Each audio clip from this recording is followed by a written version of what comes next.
Well, well, well. What do we have here? DoorDash showing how guilty they are? That they steal your tips? For those of you who don't know, there is an app called the Para app. I think I'm saying that right. Para. It shows you what your tips are supposed to be before you actually go pick up an order. A lot of DoorDashers have been using this app because DoorDash has been stealing their tips. I've made a couple videos about this. I've shown how DoorDashers have said they were supposed to get this amount. They go pick it up, they get either zero or half of what they're supposed to get, or maybe a third. And I think a lot of more people are starting to download the app, but DoorDash wants to crack down on it because they don't want their drivers to use it. So here's a little tea I got for you guys today. It looks like the app has received a cease and desist from DoorDash. People who have the app sent me what it says on the app when they open it up. Take a look.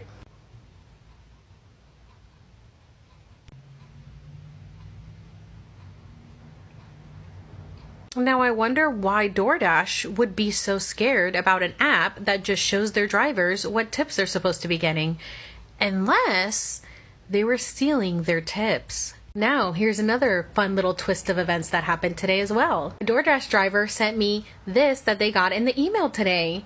DoorDash recently identified a delay in processing your post-delivery tips for a portion of your recently completed deliveries. We processed the extra tips and the additional earnings will appear in your Dasher app by Tuesday, August 3rd. Sorry for the inconvenience this may have caused. We've taken steps to prevent this delay from happening in the future, and as a Dasher, you'll always get 100% of your tips. Thanks for being part of the DoorDash community. DoorDash. Nice little try here. But we all know that you only sent out that email because people are starting to catch on to your bullshit. You're worried that drivers are going to start downloading this app and noticing that you're stealing their money. So you went ahead and 1, sent a cease and desist to the Para app, which was only helping drivers. And 2, you sent out this email so that drivers could be like, oh my God, they messed up my tips, but like I'm getting them back, so it's totally fine. And then they won't investigate further so that you won't get sued. Because you think that everyone is an idiot and that they will just like, oh, okay, we're just going to take your word for it because, you know, DoorDash said it, so it must be right. All you've proven during this whole process is that you guys are full of fucking shit.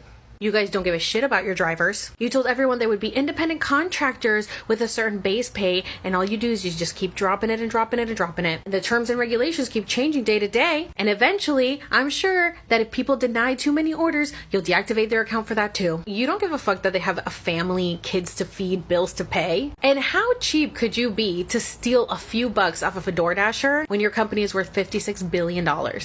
Now, I've also heard that you have contacted Dashers about their videos that they've been making exposing you, that you've threatened them with cease and desists. I'm going to tell you right now that what I'm doing is legal. I have an attorney with whom I seek legal advice, and a cease and desist is not going to do anything to me. So don't even try it, because all this information is public.